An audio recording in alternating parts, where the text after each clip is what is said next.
Ora Na everyone, and welcome to this new episode of our Pacific Talks, where I engage in active conversations with my guests to talk about the challenges our world is facing and seeing them through a Pacific lens. For this episode, I'm very happy to have the opportunity to have another conversation with Keoni Lee. I had the privilege to meet him in Hawaii several times, so I'm very happy to be able to share our thoughts together for you through this podcast. Keoni Lee speaks to us from the island of Oahu. He's a very successful entrepreneur, so I'll just share a few of his achievements. He's the co-founder of OEV TV, the only TV channel in Hawaiian language. He also founded the great innovative co-working space of Vaivai Collective in Honolulu, and is now the CEO of Hawaii Investment Ready, an organization that supports the people and organization addressing Hawaii's social and environmental issues by accelerating social enterprise impact and access to investment. So without further ado, let me welcome Keoni to the Pacific Talks. Keoni, aloha, Ora Na. Ora Na, aloha.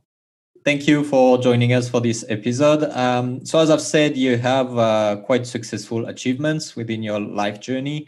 I mentioned a few in the introduction, but for our audience who may not who may listen to you for the first time, can you just tell us a little bit about yourself and your life path? Yeah, aloha. Thank you for the opportunity to join you here today and to be able to connect across Moana Nui Akea with my cousins over there in Tahiti and across the Pacific. I'm here on the island of Oahu in the Ahupua'a of Palolo. It's just outside of Waikiki. I grew up on this island a little more north. Native Hawaiian, born and raised. I went away for school for university for 4 years and came home. And my whole path up until that point was just very Western. Even though I am Kanaka Maoli and Native Hawaiian, and I had the fortunate privilege of attending the Kamehameha schools, which is a preparatory school for Native Hawaiians. And I was able to get a college university degree with their help. But like I said, very Western education and very Western minded. I wasn't really into cultural practices and language and some of the things that I'm into now. I've kind of grown into and reconnected with that through my journey. I went to business school, and my whole plan was just to be successful at business and go into finance and make a lot of money and maybe philanthropy and help my community that way. And that was my very limited and shallow view of giving back for my education that I was lucky to receive. But thankfully, when I came back home and decided to get a graduate degree, I went to the University of Hawaii at Manoa, Scheidler College of Business for master's in business. And there was maybe 4 Native Hawaiians in the program at the time, and so we all kind of gravitated to each other. And I was very fortunate to meet Na'alehu Anthony, who would become a few years later my business partner. We would become business partners together in founding OEV TV, which was the first Hawaiian language and cultural television station. We founded that in 2008, and it was a opportunity for me as a Native Hawaiian to use my business skills and in ways to contribute back to my community that I had not thought about before. Hadn't thought about Native Hawaiian economic development from that perspective before. That I could contribute back to my community and serve my community and my home through the business skills that I had. And it was a blessing for me that Na'alehu, he was a filmmaker. So just for some context, he was already a filmmaker. And so he had experience in this industry, and I just came along as the business and I knew a lot about tech, and it was a great partnership. And so for me, what that was an opportunity for was storytelling in Native communities around Hawaii and around the world was really educational for me, in the sense that, because when you're a storyteller and you're a filmmaker, you get to go to places, you get to meet a lot of people, You get to learn their stories. You get to interview them and spend time with people. And so for me, it was an educational experience and a reconnection to my cultural identity Mhm. over those 11 or 12 years. And yeah, and so I got to really get a deeper understanding of who I am as a Native Hawaiian in a contemporary context. I learned about all the issues and people, and I got to talk to amazing leaders and throughout all kinds of different communities, and even around the world. You know, Tahiti, Aotearoa, Australia, Sami land. You know, I get to travel all through like First Nations country, and so in storytelling in that way, I think it really informed my perspective of what the contemporary Native Hawaiian and also indigenous um, experience was like. And so now that with with that knowledge and with that experience and with those relationships that I feel very much accountable to. You know, I Mhm. met people, we story told, they taught me a lot, and I feel very responsible and accountable to the things that I've learned and the experiences that I've had to be able to apply it to my work now. Mm. Okay, super interesting. So it's basically stories that reconnected you to your community in a way that is somehow very traditional because the Pacific communities are like very sort of centered around stories and sharing like personal stories, community stories, and that. Yeah, I mean, our culture and our societies are formed around our stories. Mm, And there's so much power and wisdom in those stories, but it's also the relationships, right? Relationships are very important. mm, You know, when we as Native Hawaiians would go to other Native communities, not just in the Pacific but around the world, we have a lot of shared experience. You know, mhm, colonization, westernization, loss, degradation of our cultures and languages, and but then that's the negative frame of it. The positive frame is we're seeing it coming back, and we're mm, seeing the revitalization of our language and culture, and also the recognition that there's a lot of wisdom and practice that can be repurposed in a contemporary context to address contemporary problems and mm, issues. And so I'm very much in the belief now that we have roles to play to bridge Western society and Indigenous society, and find ways to heal that traumatic relationship in ways that can be regenerative for all of us. mm. Interesting. So on you describe yourself, at least on your LinkedIn profile, as passionate about improving the well-being of Hawaii through the creation and scaling of mission-driven enterprises. And I think that's quite interesting regarding what you just told us about your story, because it feels that you grew from like a very standardized view of businesses to a more mission-driven businesses. So how do you think that those mission-driven enterprises and businesses can be the best medium to improve the well-being of your community, and how do you think those standard views that you had in the past fell short into achieving this? Yeah. So when we started OEV I didn't know what a social enterprise was or a mission-driven enterprise was. We started the company. It was a for-profit entity, Mhm. and learned really quickly that our market was too small to be revenue driven. And so we needed grants to offset some of the costs for running the TV station. We were completely independent and privately owned, which is unique in the media and broadcasting space. Most are government funded, but we don't have those kinds of mechanisms here in Hawaii or in the United States for native TV. And so you know, we had to figure out and be very entrepreneurial and innovative in our revenue model, and that included grants. And so, you know, I learned a lot about grant writing and partnerships and sponsorships and other ways to offset the earned revenue for our company. And in 2013, we were invited to participate in the first social enterprise accelerator program in Hawaii. It's called Hawaii Investment Ready. And that's the company I run now today. And so Mhm. that's how I was connected to it.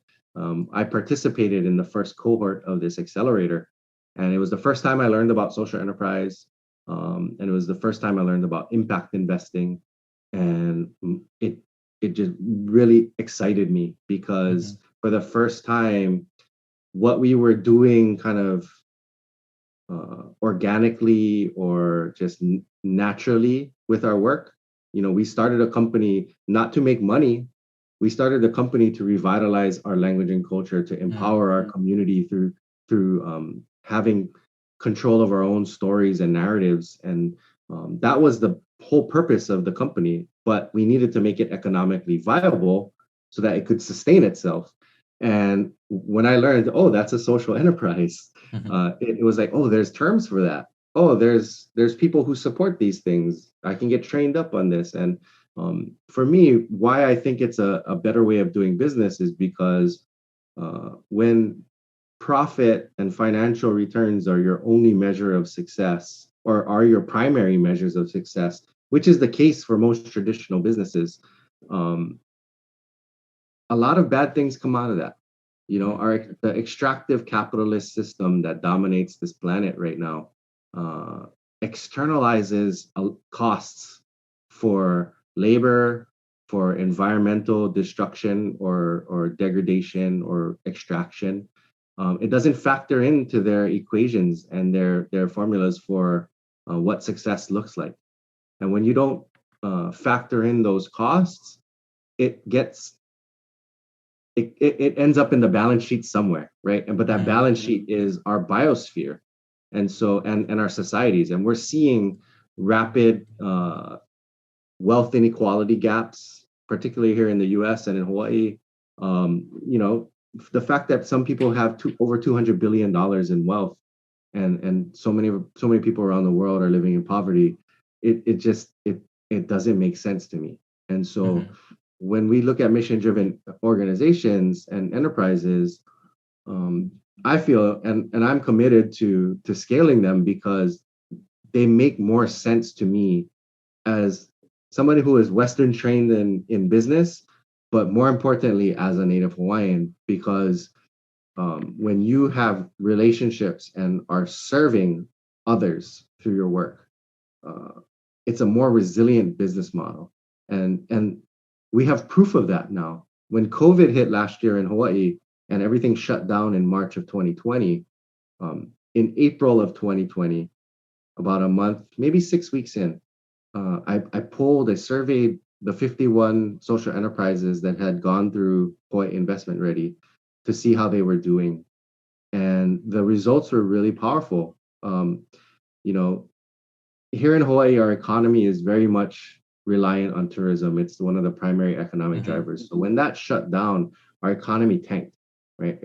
We had one of the worst economic downfalls out of anywhere in the US because of our reliance on tourism and hospitality.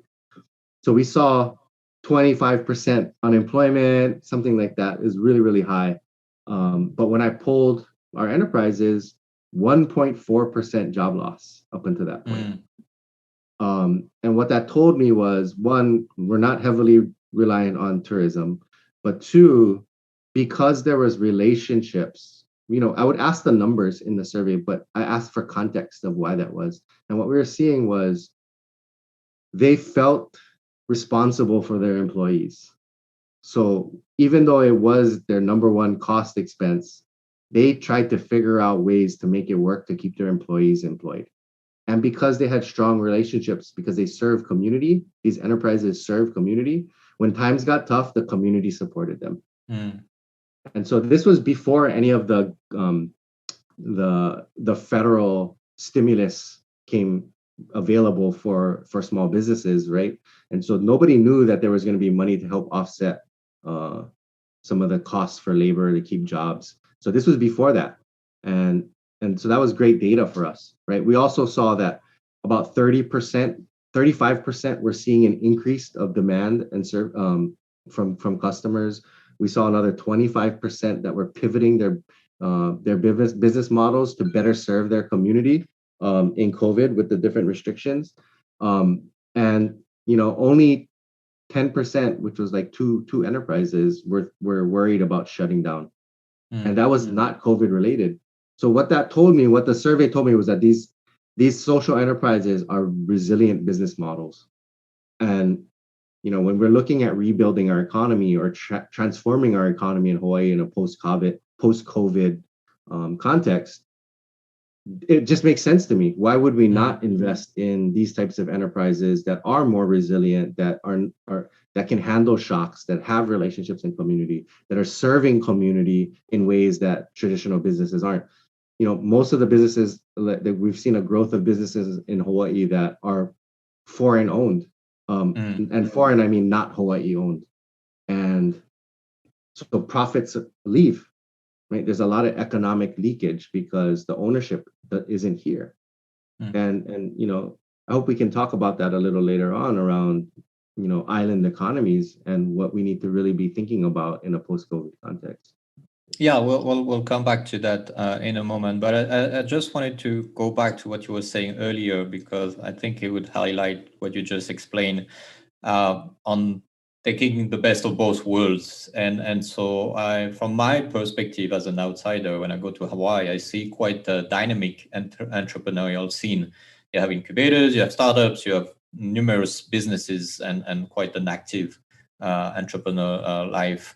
So do you think this is the mix between the American culture and the community, the Hawaiian culture, that has mixed together to create this vivid entrepreneurial scene, and with these more resilient businesses? Or like, what do you think is the origins of this business life, which is quite unique in Hawaii? It's very much because of the American economy, right? So the startup scene that you were able to come and experience a few years ago, it's just over a decade in the making, but that was really stimulated by venture capital funds. And so venture capital is still very much an extractive industry, right? It's exclusive, right? The rich get richer.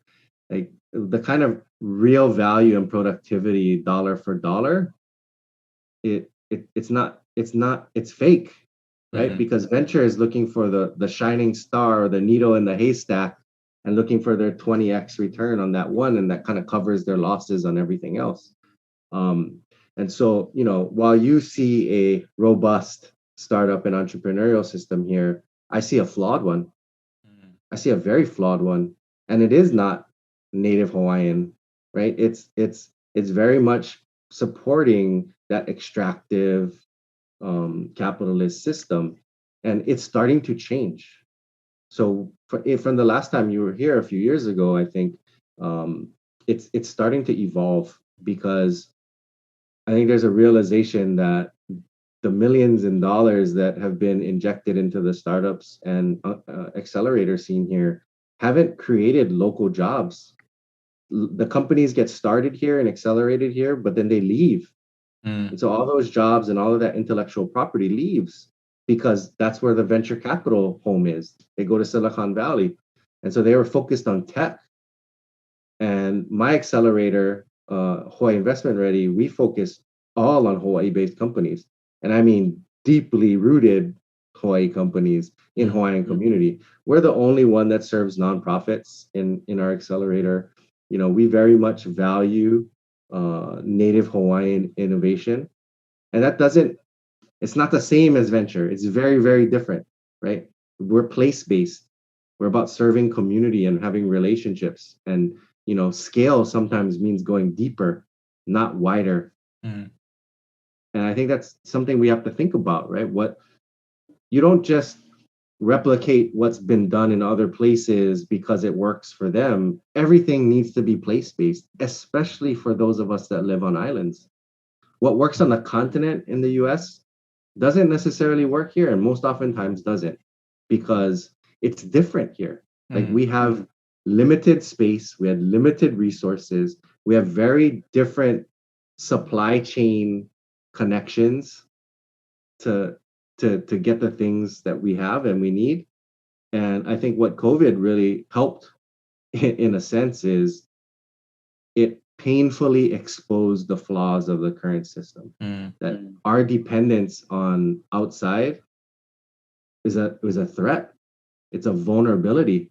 And what we really need to focus on is diversifying our economy and supporting and uplifting the parts of our economy that are going to allow us to be more resilient in the face of inevitable future shocks and crises, right? Climate change, right? Sure, there's going to be another pandemic at some point, right? Supply chain disruption. We are vulnerable to all of that when we live on islands and we have high dependencies. So, the fact that we're attached to the American economy creates a lot of challenges for us in diversifying and transforming our economy.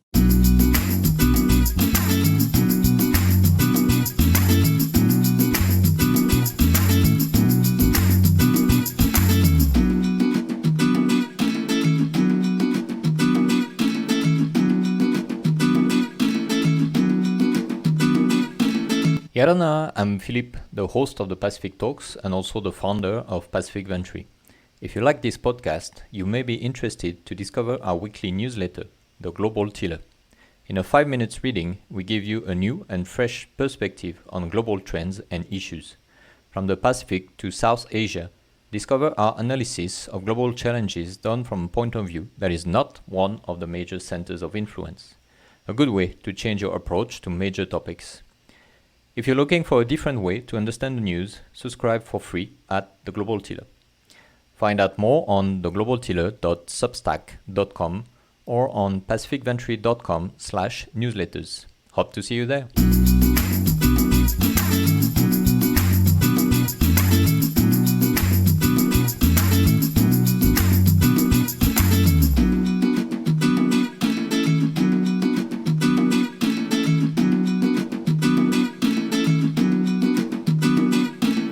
That is actually fascinating what you're saying, because a lot of people in other islands in the Pacific, we look up to Hawaii and we're like, wow, look at that. They're so successful. They have like a great economy that managed to build like all those things. While a lot of islands like us in Tahiti, we are also dependent to an outside economy, an outside territory, outside from the Pacific.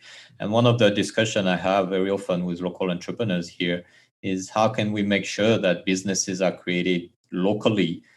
And the question is there a gap between what a business should be in this very traditional view of the economy and how or what it should be in the future for our communities to really create wealth and good for the community. So does it mean we need to invent our own systems of businesses that are community design in order for us to succeed in the entrepreneurial world and also kind of like shift away from the basic values of business to find new ones that fits more the needs of our islands?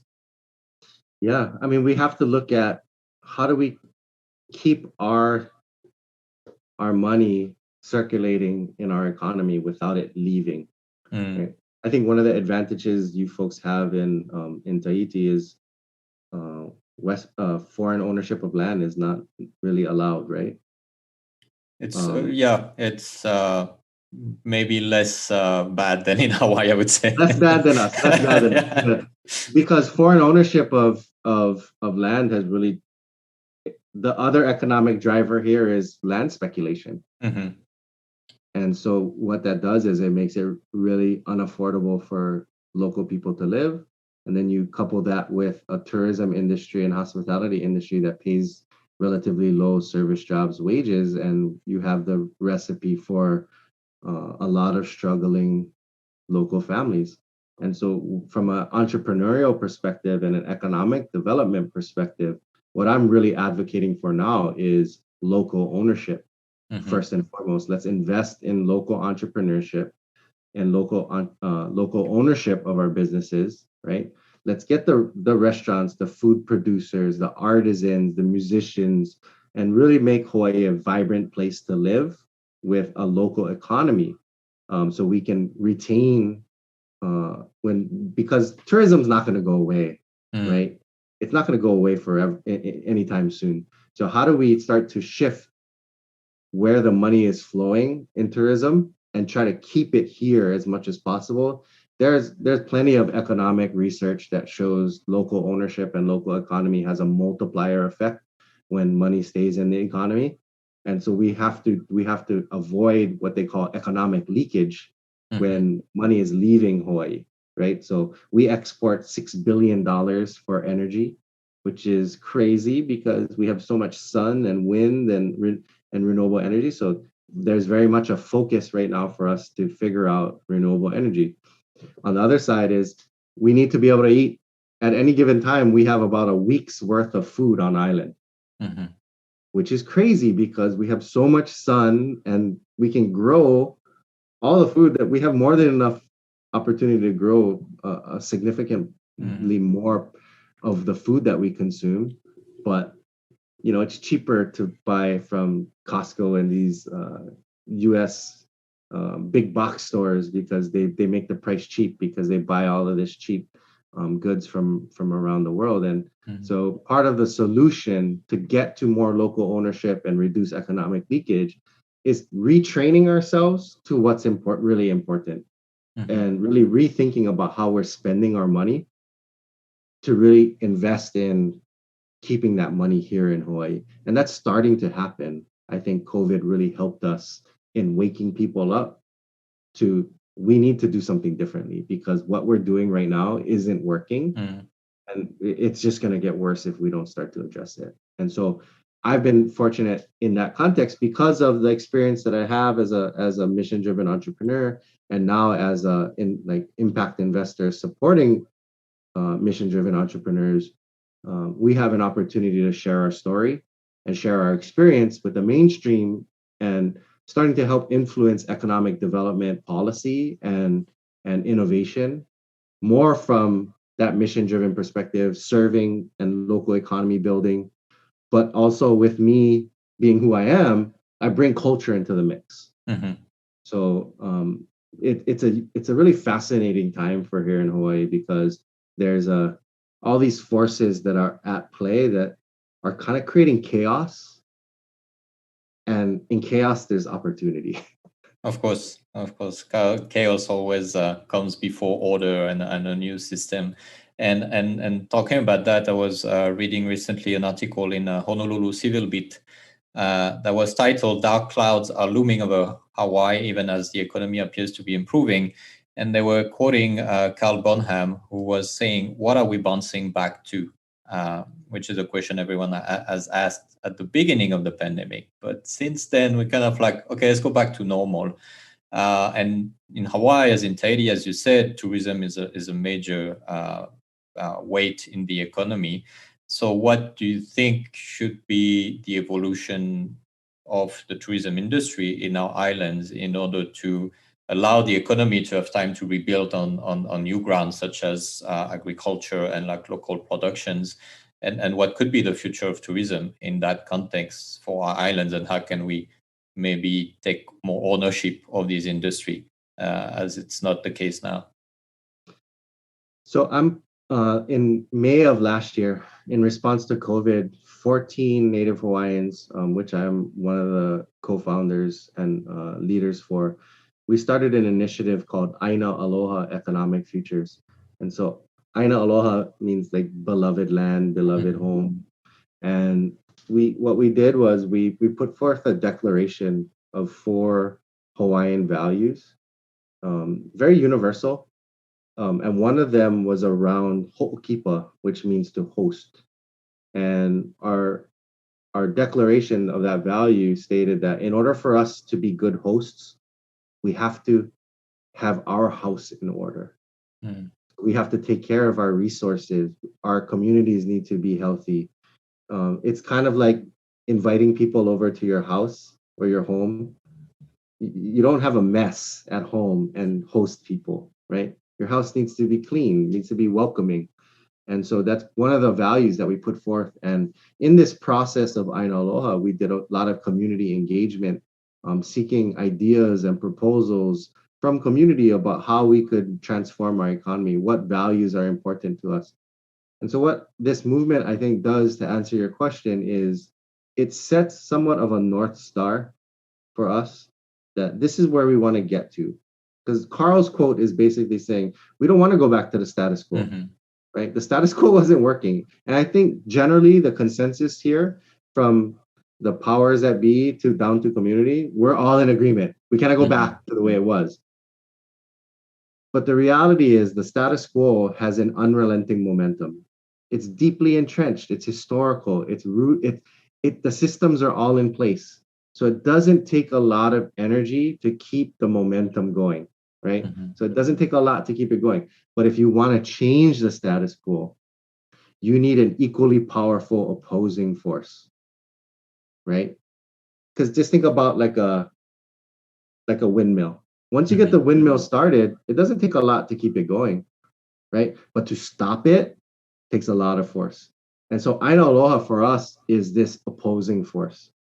We made very universal, welcoming, inclusive values that if you call Hawaii home and you want to be part of a more just and equitable and sustainable future for Hawaii, then we're together. And so it allows communities, different economic classes, different affinity groups to align together around a common vision. And that common vision is being adopted and being supported by different institutions, government agencies, and by thousands and thousands of people who've signed on to our declaration, and like hundreds of volunteers who gave to our community engagement sessions to help us come up with these proposals and policy recommendations. And so what we're building is this social movement of sorts to rally around and connect as many people as we can, all of our efforts and agencies together to work towards this common vision. And to use like a voyaging metaphor in the Pacific.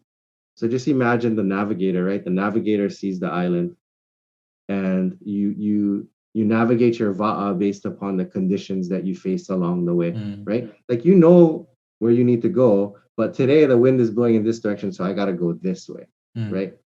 So the way I look at it is all the organizations and people who've signed on to Aina Aloha are their own va'a, right? Some are big organizations that they go slow and they turn slowly, and then some are smaller organizations like mine that can go really fast. And some days we're going to be going in different directions because that's just the way the conditions that we face have, whether it's our internal policies or the external environment. We may be going in different directions today or for the next few days or few months. But I know because I signed on to this and to Aina Aloha and you signed on to Aina Aloha, eventually we're going to turn back to each other and we're going to be headed in the same direction. And that's our hope with Aina Aloha is we set the vision, we hold each other accountable to lead with whatever agency we have, whether it's us as an individual or us at the head of an organization, whatever agency you have to start to work towards that shared destination. And so that's my theory of change right now. That's what we're working towards as a social movement to support and bring together all these different efforts to create enough momentum to combat and to work against the status quo for change. It's great initiative, and I think it's quite inspiring for every other island to get everyone on board, but to be intentional about, okay, what do we want to do? It's not just about saying, oh, we need to do differently, but if no one take the time to think about it, then obviously nothing will happen and we'll get back to normal because the inertia is still there. But what also I find interesting is that basically these Aina Aloha initiatives brings back the system to the roots of the word economy, which is managing your house and putting it in order and clean. So I like how the local culture brings back the economy to its first use. And building on that, I read an article that you yourself wrote on the Honolulu Civil Beat also, where you present 8 principles for the post-COVID reconstruction, and you invite for a shared vision on what Hawaii should become after the pandemic. So could you share with us those 8 principles and how do you think they are key in successing to this goal that you just shared with us? So those 8 principles were not mine.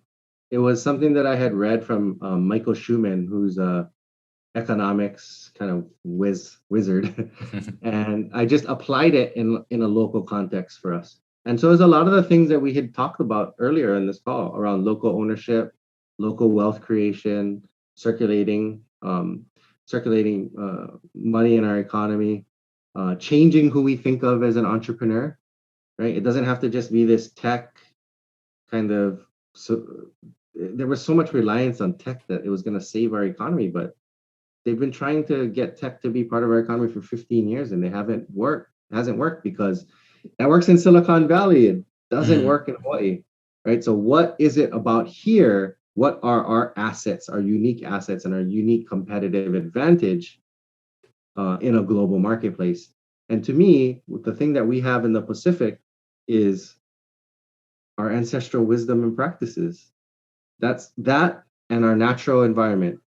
And we live on islands. So the pressures of change and disruption affect us differently on islands.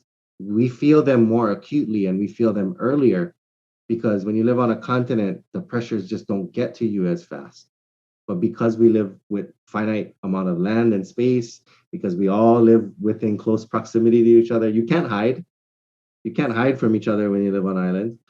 And when you look at our ancestral legacy of abundance that we've inherited, you don't start a voyaging practice if you're starving, right? In order to master voyaging, open ocean navigation, traversing the Pacific back and forth 1,000 years ago, you don't develop that skill and mastery and technology and science when you're starving. We had abundance because there was so much that we had the ability to go and learn and do these things. And so when we have been reawakened to that ancestral legacy and realize how much wisdom is embedded in our culture and our language and our practices, and we find ways to repurpose them in a contemporary context, that is the kind of IP that the rest of the world needs from us. So I think the challenge is going to be how do we build a relationship and exchange that's reciprocal and not extractive, right? How can we be laboratories of innovation and experimentation for new ways of economic systems and transactions on islands? Because if we can figure it out on our islands, that IP can be brought into a global context. I firmly believe that, right? And I'm getting a sense in the kind of national investor and funder networks that I'm in that there is a growing desire and recognition that indigenous communities have solutions and ideas that are very, very innovative in addressing contemporary problems.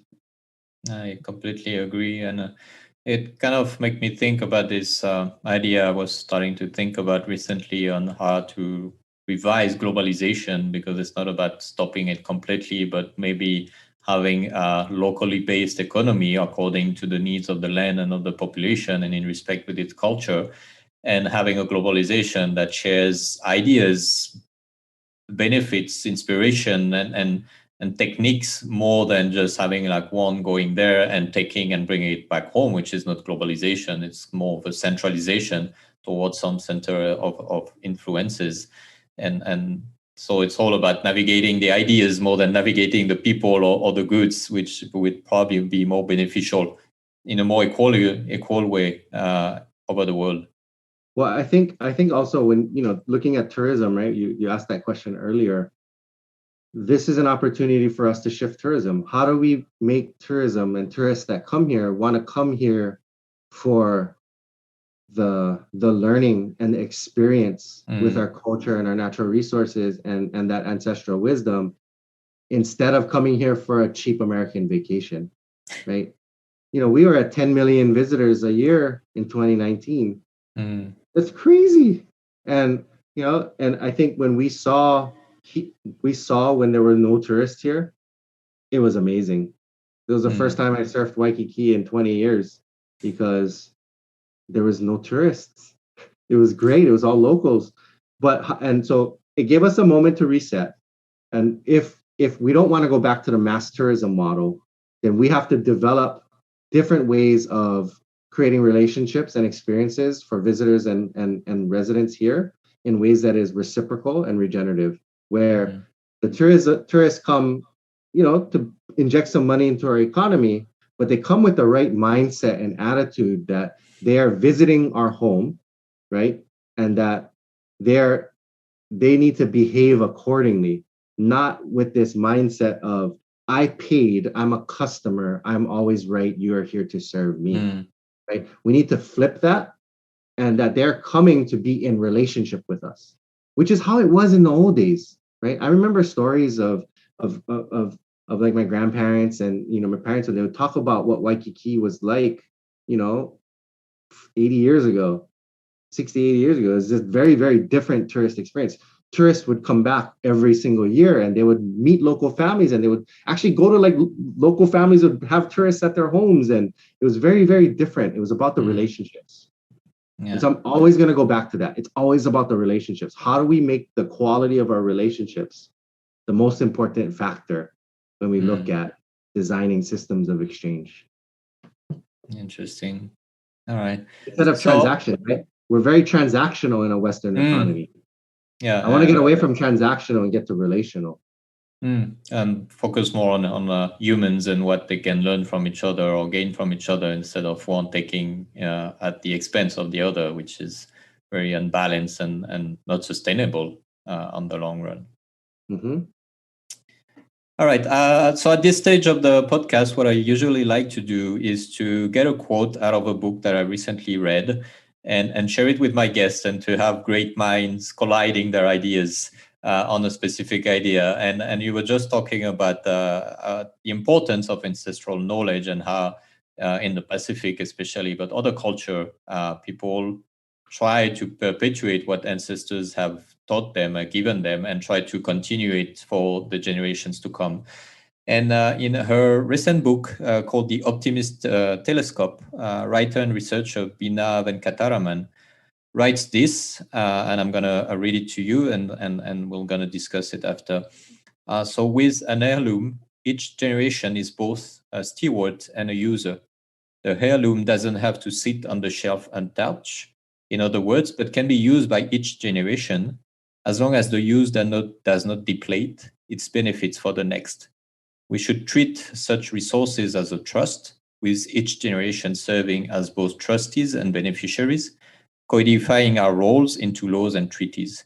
As co beneficiaries, we share what lies in the trust with all others alive around the world, which creates the obligation to use it equitably within a generation. And like for me, this quote, which is from someone who's from Indian descent, also reflect a lot what we do in the Pacific. We've seen that in Aotearoa with some parts of lands being acknowledged as a person and having rights in order to preserve it on the long run. So how do you think we can, in the Pacific, try to help entrepreneurs like you, like others, to get into this vision and build businesses that are more into this approach of preserving and making sure that the resources continue on, instead of trying to get like a short-term profit and short-term revenue, as we have been taught for a long time? Yeah, there's a lot baked into that. Um, I think it goes back to our worldview, right? The worldview of the extractive economy is about profit maximization at all costs, and we're seeing the effects of that. And I think for us that live on islands, our worldview was biocentric, right? Mhm. We are part of a living web of systems, and that we need to find balance and be in right relationship with all of those different relationships, all those systems, right? Whether it's our natural resources, our elements, our spiritual, our human, and find balance and be in the kinds of relationships that are not extractive. But it takes being very clear and committed to a shared vision of where we're working towards. Because if my vision is different from your vision, then how do we equitably manage a trust, right? It's two different perspectives. So it starts with shared vision. You know, when we look at, well, I can speak at least from our culture, when we look back at leadership from a Native Hawaiian perspective, the power and leadership of our ali'i, our chiefs, was measured in the health and wealth of the people and the land. And that every year when Makahiki came around, and that season for Makahiki came around, uh, the tribute and the sports and the games and the physical demonstrations and the paying respect and homage to our gods was to in it was an audit of sorts, right? And I take that term from a friend of mine, Kamuela. You know, he's a brilliant Hawaiian thinker and doer. But that's the word that he used, and I think it makes a lot of sense. It was an audit, right? To use Western terms, you know, the wealth and health and productivity of the people in the land was the measure. And how can we take that kind of mindset and worldview and like political economy, right? Because we had a multiple bottom line political economy here in the Pacific, right? Non-monetary, obviously, right? But we measured our productivity in different and more meaningful ways for us that made sense for people that lived on islands. So we have to figure out what that looks like in a contemporary context. And there's a lot of exciting things that are possible, like the growth of cryptocurrency. Can you just imagine if we figure out a way to integrate Pacific worldview into a cryptocurrency that we'd be able to exchange with each other? Like, it just blows my mind about what's possible. So it's about our approach and our intentionality. If our intentionality as entrepreneurs in the Pacific is to create productivity from a similar perspective as our ancestors, then we need to take that worldview, we need to use that worldview and that vision and that intentionality and look at what new tools and opportunities are out there that we can repurpose to affirm our ancestral responsibilities. I think that was also a Kamuela Enos quote. I'm just borrowing a lot from Kamuela Enos. I hope he hears this and knows that I'm giving him credit for his brilliance. I think his actual phrase was repurposing contemporary structures of power to affirm our ancestral responsibilities. So how can we look at contemporary structures and new tools and technologies and repurposing them to affirm our ancestral responsibilities? Which I think speaks to the quote that you just shared. Yeah, definitely. And it brings a practical view on it and how to do it on a concrete note and not just saying, oh, this is what we would like to do, but find like tools and means to say, okay, this is how we were going to do it, which means maybe changing the reference of GDP or changing the reference on profitability. And those famous externalities you were mentioning earlier, saying those are not externalities because the business has a role in the community as well. And so it has to be completely taken into account in the balance sheet, basically. Otherwise, it's just pretending not to have an impact where you do have an impact that you will pay on later on in the future. So, we live on islands. Where are we going to externalize anything? There's nowhere to go. So we have to make it context and place-based for us. And that's the exciting thing. And, that's why relationships like this with you and others across the Pacific is important for us to have these conversations and share our innovations with each other. Share our failures too, right? I tried this, didn't really work. Here's why. And so we can work together to figure it out because, we share a lot of history, we share a lot of culture, and we share a lot of the challenges and opportunities in figuring this out. Definitely. Well, that leads to my last question for you perfectly. So what would be your advice or recommendation for any person who would like to become an agent of change in his or her community or for the world in general, but who's looking at the world right now is like, I don't know where to start. So what would you say to this person right now? I think for me, what activated it was this recognition that I am here alive right now in this moment of time as part of a continuum of genealogy. That my ancestors, the things that they did, they struggled, they succeeded, they failed, they learned from, built upon each other over time to put me where I am today. And that I have that same responsibility to future generations. And how am I going to be a really good future ancestor one day? Mm. And that realization that it's not just about me and my choices and what I do, there are consequences and implications for this continuum of genealogy.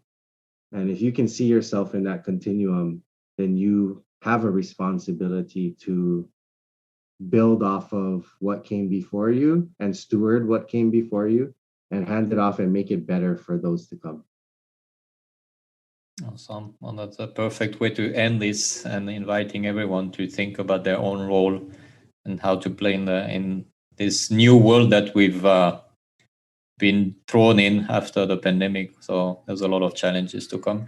Keoni, mahalo nui loa for your time. Thank you for sharing your ideas with us and your thoughts, and thank you for all your mission-driven actions in Hawaii. And I hope it will bring the best for these islands and the Pacific in general.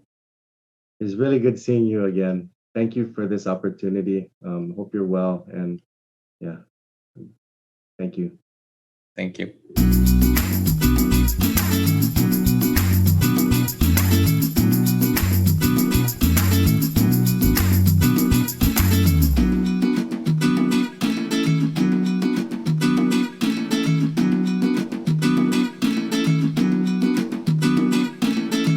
What are we bouncing back to?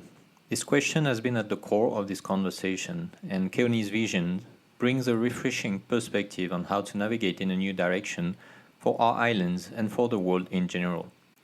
As the ancestral navigators, it's not always easy to sail away to your destination. You may face waves of resistance and winds of criticism. But once you know where you're heading to, it's easier to find ways to overcome those obstacles and the momentum of the old to reach out to new lands, new systems. It will take a whole crew throughout our region to reach those new shores, but we have an incredible opportunity to do it right now. So let's get inspired by Keoni's vision and work together on this. If you listen to the show regularly, you may have noticed there was no episode last month. The pandemic situation in the Pacific has unfortunately impacted us, as some of our guests have been busy helping their communities. But we're back now and hoping to keep track as the situation improves everywhere. In those difficult times, that's why your support is important to us. So, if you enjoy this episode, feel free to share it on your social medias or with your friends, family, or colleagues.